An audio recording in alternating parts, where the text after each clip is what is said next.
beliau akan menyampaikan mengenai pengendalian dan penanggulangan penyakit busuk pangkal batang di kebun existing. Banyak hal saya kira ini yang kita harapkan dari Pak Agus. Seperti apa sih gejala serangan daripada penyakit ini, kemudian juga apa tindakan yang perlu kita lakukan, kemudian apakah ada musuh hayati atau musuh alami, kemudian gimana kalau kita akan replanting. Nah, saat ini hal-hal yang mudah-mudahan Pak Agus bisa memberikan pencerahan kepada kita. Silakan Pak Agus, waktunya juga 20 menit. Ya, terima kasih Pak Mukti dan Bapak-Bapak sekalian. Jadi sebagai pembicara kedua ini ada senangnya ada tidaknya ini Pak Mukti. Jadi tadi Pak Darmono sudah menyampaikan semua. Jadi kami sudah habis ini Pak materinya. Jadi kalau tapi juga enak juga sudah banyak disampaikan. Jadi harapan kami tadi nanti kami melengkapi saja. Jadi kalau dengan Pak Darmono dari dulu itu apa namanya sudah diterangkan secara detail tadi oleh Pak Darmono. Ini kan kami sampaikan slide kami tinggal buka ini.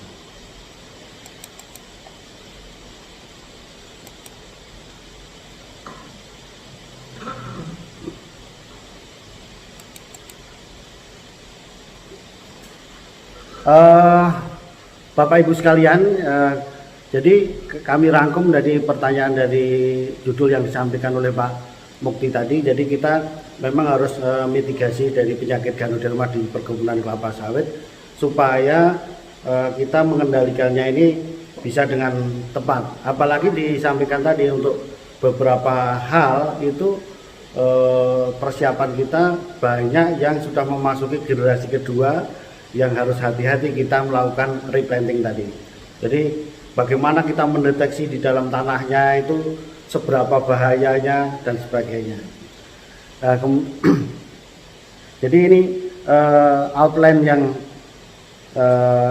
akan kami sampaikan, meskipun ini melengkapi, tapi ini sangat penting penyampaian gejala dan tanda penyakit, karena ada yang gejalanya itu tidak muncul, ujuk-ujuk bisa langsung tumbang.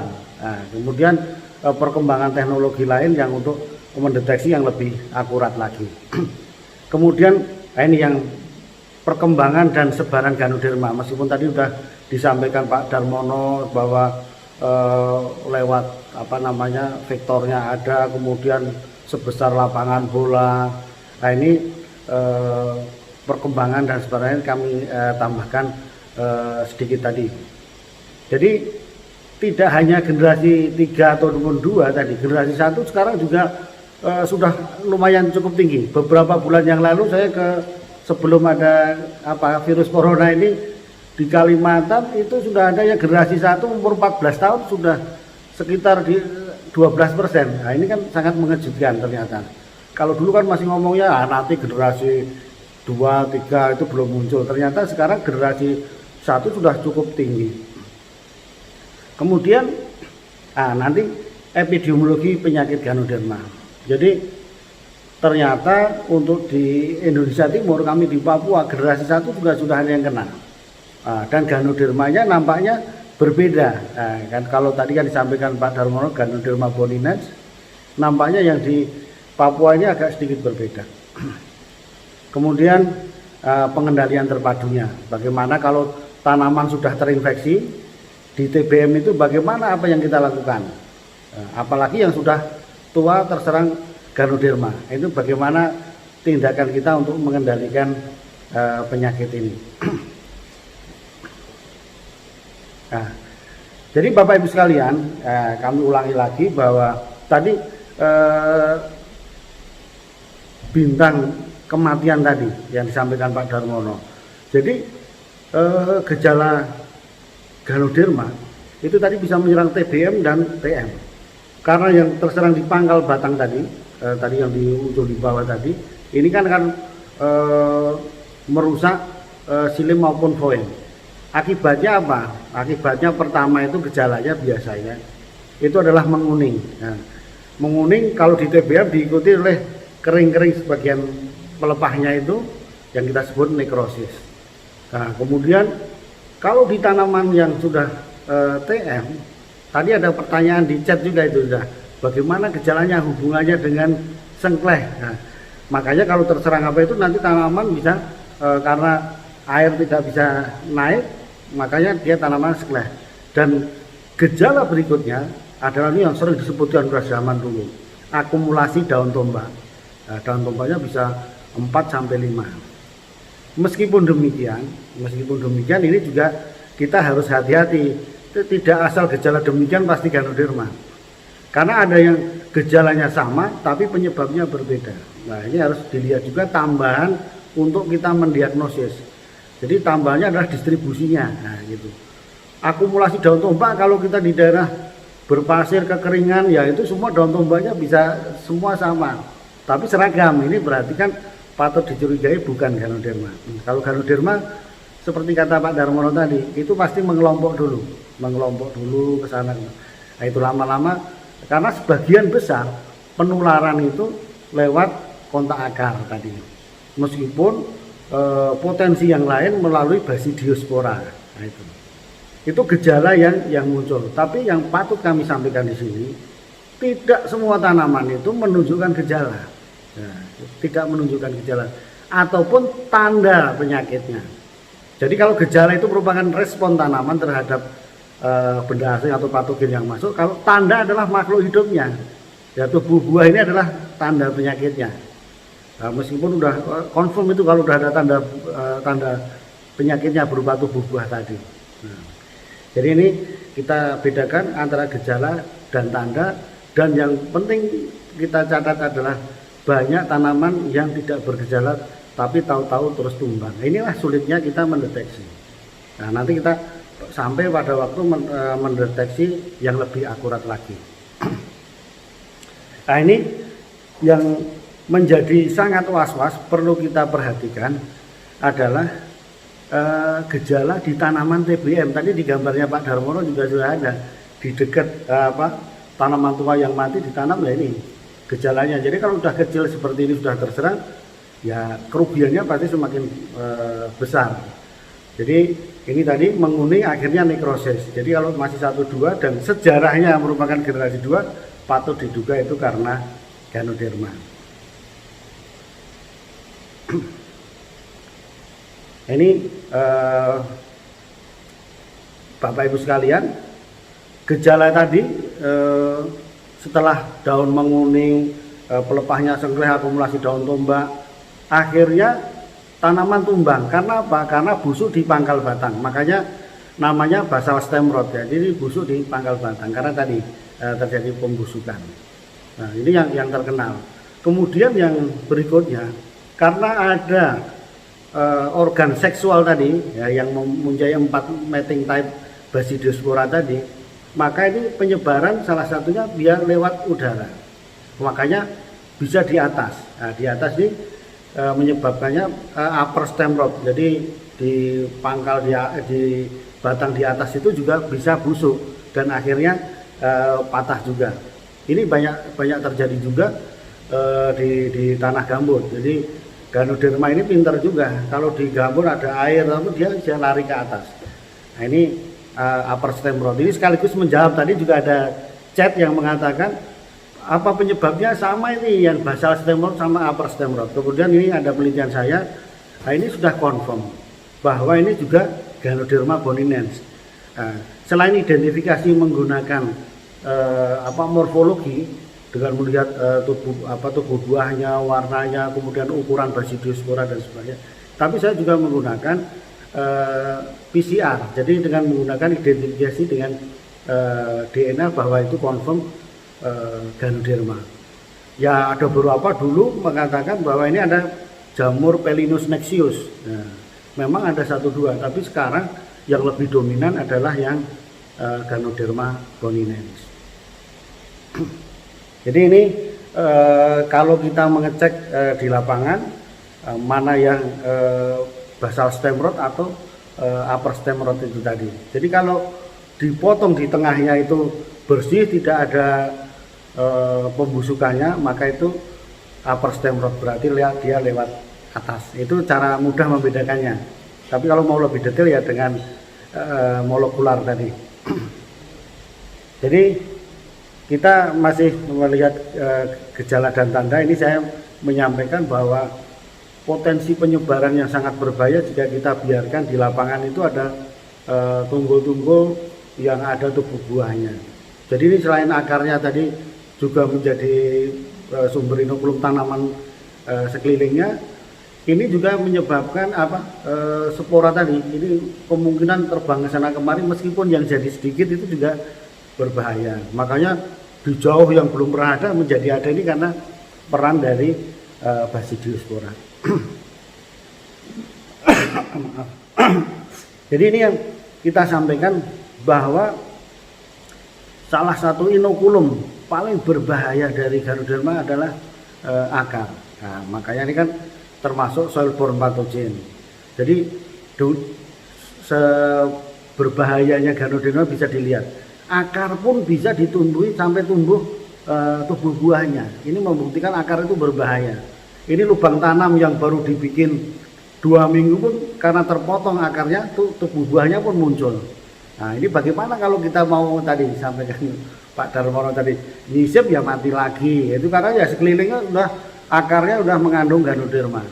Nah, makanya nanti kita sampaikan bagaimana pengendalian di daerah endemik. Nah, di daerah endemik juga akar ini harus kita kutip baik secara manual maupun secara mekanik. Ini perkembangan dan sebaran Ganoderma. Nah, ini sejak tahun 1990 perkembangan itu meningkat. Ini sebenarnya sejalan dengan luasan perkebunan kelapa sawit di Indonesia. Ya, sekarang ini kalau tanamnya pada tahun 1990, sekarang sudah mulai masuk replanting. Nah, ini ya perkembangan Ganoderma tadi menjadi lebih cepat lagi, lebih eksponensial lagi. Nah, ini yang sering saya sampaikan. Jadi kalau dulu itu generasi 1 umur 20 tahun masih ketemu 1-2, nah itu. Tetapi kalau udah generasi 3 itu ya umur 2 tahun, 3 tahun sudah mulai banyak. Jadi tadi Pak Darmo menyampaikan umur 14 tahun sudah menyerah, sudah harus replanting, nah gitu. Semakin cepat jika tidak dilakukan upaya-upaya pengendalian. Nah, itu. Jadi ini hasilnya serangan Ganoderma semakin cepat sekarang. Ini ada contoh kasus untuk di perkebunan, seberapa besar kerugian yang ditimbulkan karena Ganoderma tadi. Jadi dengan luasan ini ada contoh aja, kebun yang 120.000 hektar itu hampir 18.000 hektarnya terserang Ganoderma. Dan ini kalau dihitung itu kerugian per tahunnya sekitar 600-an M gitu. Nah, ini kan lumayan. Berarti kerugian itu sangat luar biasa. Kerugian itu disebabkan oleh 2 hal. Yang pertama karena kematian tanaman, yang kedua karena penurunan produktivitas karena terinfeksi Ganoderma itu sebesar 40%. Nah, ini jadi tanaman yang terinfeksi pasti produktivitasnya turun 40%. Nah, kemudian dari segi epidemiologi Ganoderma ini penting untuk kita melakukan replanting ke depan. Jadi patut dicatat Ganoderma itu berfungsi satu sebagai patogen, penyebab penyakit. Nah, kemudian yang kedua, dia saprofitik, bisa hidup di bahan organik. Nah, ini di kayu yang sudah mati dan sebagainya itu bisa hidup. Nah, ini jadi ini tambah sulit lagi mengendalikan. Tadi Pak Darmono menyampaikan ada pseudosclerosium, tuh buah-buahnya begini. Ini tambah lagi di bahan-bahan seperti ini juga bisa bertahan. Di pintu-pintu rumah dan sebagainya itu pun bisa tumbuh Ganoderma. Ini sangat tahan lama, berbahaya. Nah, ini kemudian Ganoderma itu berasal dari mana? Tadi Pak Darmono juga menyebutkan di depan Hotel Senggigi yang ada di mana itu, Mataram Lombok apa itu, kenapa ada pohon kelapa sawit terserang Ganoderma padahal di situ hotel gitu. Nah, itu sama juga dengan menerangkan memang Ganoderma asalnya sebetulnya dari hutan kian, tetapi karena ekologinya yang menjadi inang itu masih terbatas, maka ya perkembangannya terbatas. Nah ini kalau ini bekas kayu, wah yang itu pasti ada Ganodermanya dulu di hutan. Nah ini lama-lama bisa menjadi infeksius ke tanaman kelapa sawit. Nah jadi ini tunggul-tunggul seperti ini ya berpotensi menjadi menulari tanaman kelapa sawit yang ada di sekitarnya. Jadi ini kadang Ganoderma ini yang pernah kami kumpulkan ya, itu Ganoderma bisa tumbuh di pinang. Pinang, Bapak sudah pasti sering melihat pinangnya, pohon palemnya kok mati terserang Ganoderma. Kemudian kayu karet, ya, kayu karet itu saya memperbanyaknya juga lewat kayu karet, jadi bisa semuanya, banyak inangnya. Ya, ini yang pernah kami lihat, pernah kami isolasi dari kelapa, dari pinang, dari eno, dari umbia, kayu hutan, akasia. Nah ini dan kemudian isolat ini jika kami infeksikan ke kelapa sawit ini infeksius, jadi bisa menular dan ini bibitnya menjadi terinfeksi, nah, gitu. Bahkan mati. Nah ini penyebarannya tadi sudah disampaikan lewat akar ini berbahaya. Kemudian yang penting kami sampaikan bahwa kita itu kalau mengenolkan Ganoderma di lapangan itu ya tidak bisa itu, karena ya sama-sama hidup kita ini. Jadi yang penting kita adalah menurunkan laju infeksi. Jadi infection rate-nya tetap rendah. Dan ini kita sampaikan bahwa laju infeksi itu ternyata yang beberapa kami temui itu di tanah pasiran, di tanah gambut itu perkembangannya lebih cepat.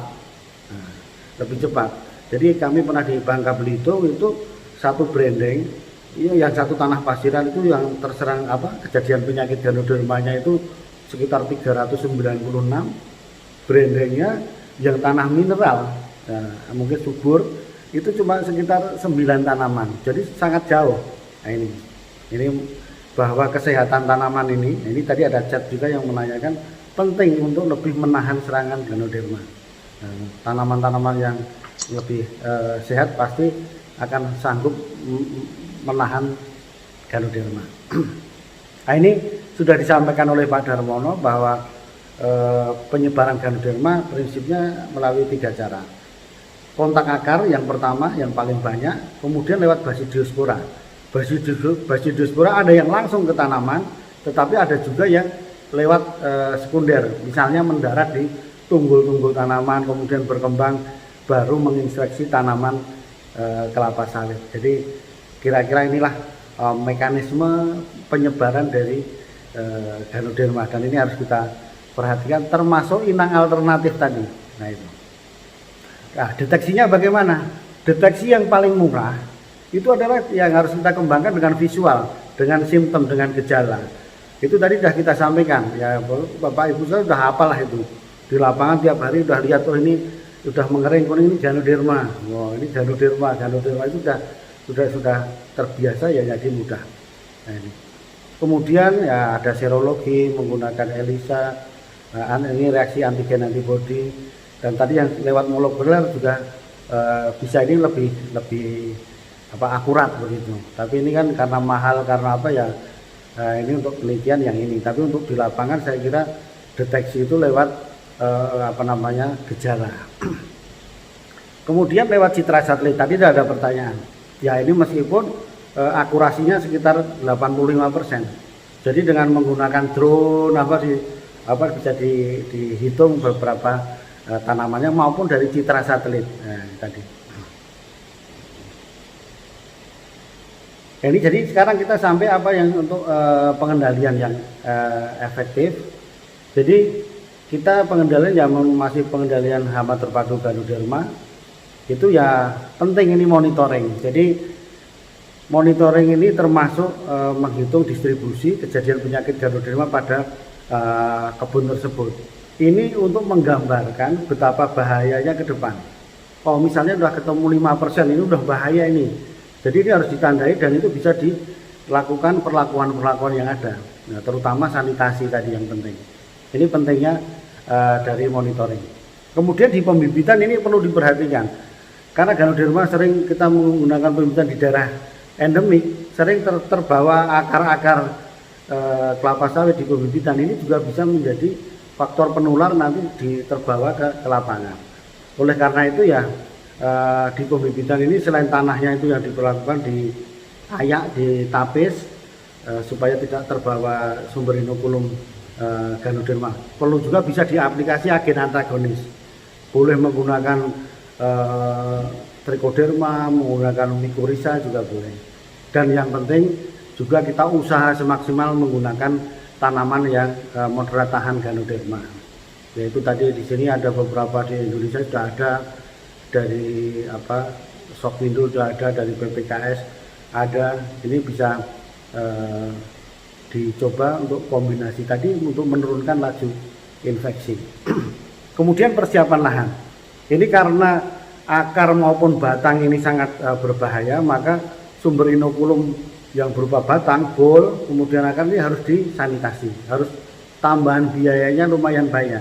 Jadi ini karena yang paling berbahaya ini yang paling signifikan sebetulnya untuk mengendalikan Ganoderma. Kemudian masih kultur teknis tadi. Nah, ini ya, lubang tanamnya ya diperbesar boleh 3x3, kemudian 0,8. Semua dimaksudkan untuk memperlambat terjadinya infeksi dari Ganoderma. Kemudian ya itu dimonitoring sebetulnya. Nah, terus sudah setiap 6 bulan sekali atau setahun 2 kali lebih bagus lagi supaya tahu perkembangannya. Jadi kalau sudah terinfeksi bagaimana di tanaman TBM ya harus disisip. Sisipnya tadi dengan lubang tanam besar, kemudian sanitasi, menggunakan tanaman moderat tahan dan sebagainya. Tapi jangan asal disisip. Nah, kemudian kalau di tanaman TM bagaimana? Kalau serangannya masih artinya ringan, masih ada buahnya, bisa dilakukan surgery and mounding. Nah, dibedah dan dibumbun. Nah, tapi kalau sudah berat ya harus disanitasi. Nah, itu yang banyak perkebunan yang menerapkan itu dengan ketat.